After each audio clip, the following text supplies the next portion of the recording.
Praise the lord everyone. ఈరోజు మత్తయి సువార్త 1వ అధ్యాయం విందాము.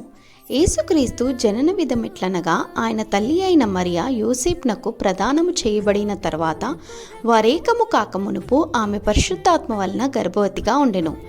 ఆమె భర్త అయిన యోసేపు నీతిమంతుడైయుండి ఆమెను అవమానపరచనొల్లక రహస్యముగా ఆమెను విడనాడ ఉద్దేశించెను. అతడు ఈ సంగతులను గూర్చి ఆలోచించుకొనుచుండగా, ఇదిగో ప్రభుదూత స్వప్నమందు అతనికి ప్రత్యక్షమై, దావీదు కుమారుడైన యోసేపు, నీ భార్య అయిన మరియను చేర్చుకొనుటకు భయపడకుము. ఆమె గర్భము ధరించినది పరిశుద్ధాత్మ వలన కలిగినది. ఆమె యొక్క కుమారుని కనును, తన ప్రజలను వారి పాపముల నుండి ఆయనే రక్షించును గనుక ఆయనకు యేసు అను పేరు పెట్టుదు అనెను.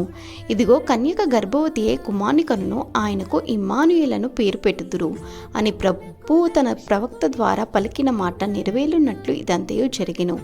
ఇమ్మానుయేలను పేరునకు భాషాంతరమున దేవుడు మనకు తోడని అర్థము. యోసేపు నిద్ర మేలుకొని ప్రభుదూత తనకు ఆజ్ఞాపించిన ప్రకారము చేసి తన భార్యను చేర్చుకొని ఆమె కుమారుని కను వరకు ఆమెను ఎరగకుండెను. అతడు ఆ కుమారునికి యేసు అను పేరు పెట్టెను.